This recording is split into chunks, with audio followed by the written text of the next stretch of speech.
I am TJ, joined by Diana. This is the Congressional Times for Tuesday, June 9th, 2026. Good to be here. We have a full plate today: public health diplomacy, nuclear stalemates, a Senate primary with baggage, and a lot of Jeeps on fire. Let us start with the story that combines international travel, a global sporting event, and a deadly virus. So basically every parent's nightmare road trip. The Trump administration is pressing European governments to drop WHO Ebola containment guidelines and adopt stricter U.S.-designed travel restrictions ahead of the FIFA World Cup. The World Cup opens on American soil this summer. Tens of millions of international visitors. Senior White House aides have been communicating directly with European counterparts. The message from Washington is essentially, we do not trust WHO protocols to be sufficient, and we want our own framework in place before the tournament begins. Which raises a legitimate question. WHO guidance on Ebola is not nothing. These are established containment protocols. What specifically does Washington want that WHO does not provide? Stricter travel restriction triggers, meaning the threshold for limiting movement from affected regions would be lower under the U.S. framework than under WHO guidance. That is a defensible public health position, actually. WHO has historically been slow to declare emergencies. We saw that in 2014 and again in 2020. The tension here is structural. If the U.S. convinces Europe to adopt American protocols and something still goes wrong, Washington just made itself the named party in a global public health failure. That is the strategic risk that nobody in the administration seems to be pricing in publicly. You cannot take ownership of the framework without taking ownership of the outcome. And European governments have their own relationship with WHO. Asking them to publicly sideline a multilateral body they helped fund is not a small diplomatic ask. The WHO angle is also domestically useful for the administration. It fits a broader narrative about international institutions being unreliable. That part is not accidental. Right. But whatever the political framing, the underlying concern, large international gatherings during an active Ebola situation, is a real public health consideration. It is possible to think that WHO has credibility problems and also think that unilaterally rewriting containment protocols weeks before a global event is a high-wire act. Both things true simultaneously. The story to watch is whether any European government publicly agrees to the U.S. framework or whether this stays in the back channel.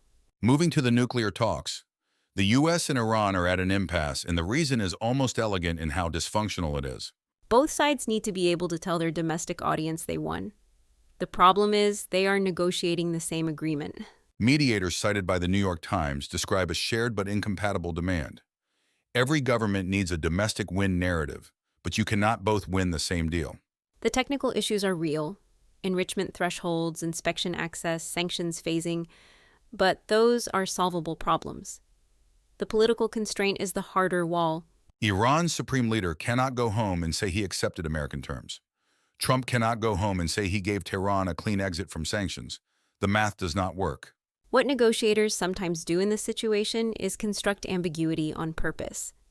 Language vague enough that each side reads a different outcome into the same sentence. The JCPOA in 2015 had elements of that. It bought time but did not resolve the underlying disagreement. We know how that chapter ended. The risk of intentional ambiguity is that it creates a delayed reckoning. You get a deal, both sides claim victory, and then the dispute resurfaces during implementation. Which is arguably worse than no deal, because you have spent political capital and gotten no durable resolution. The administration's leverage is real. Sanctions pressure on Iran is significant. But leverage only produces a deal if the other side believes backing down is survivable at home. There is no sign the Iranian government can politically absorb what a genuine concession would require. So the stall continues, and both sides keep talking about talking. One to watch closely: the World Cup security situation and the Iran talks are both on a timeline now. That overlap is not comfortable. Maine held its Democratic primary today. Senate, House, and gubernatorial races all on the ballot. Democratic Senate candidate Graham Platner is the name drawing scrutiny. Platner has been carrying a series of reported controversies into primary day. The question for Maine Democrats is whether that is disqualifying or manageable in the general. Maine is competitive general election territory. It is one of the few states that splits its electoral college votes. Candidate quality matters there more than in a safe seat. Democratic primary voters in competitive states sometimes nominate candidates who appeal to the base but struggle in November. It is not a new pattern. The controversies around Platner, and the summaries available do not detail all of them, apparently were enough to generate coverage, but not enough to produce a clear primary challenger. That tells you something. Either the Democratic bench in Maine is thin, or the party decided the controversies were survivable. Neither explanation is particularly reassuring. Results will come in tonight from the Secretary of State's portal. If Platner wins, the Republican incumbent or nominee gets to use that primary record as general election material. And in Maine, independents matter. They are a large share of the electorate. A nominee with active controversy questions has a harder time closing that vote. We will follow the results. Primary night in a state like Maine in a Senate cycle is worth watching, even when it does not get the national coverage it deserves. Agreed? And voters in Maine deserve a serious look at what they decided tonight. Now to the Jeep recall. Chrysler has recalled approximately 1.08 million Jeep Wrangler and Gladiator vehicles over a fire risk. NHTSA confirmed it. CBS News reported it today.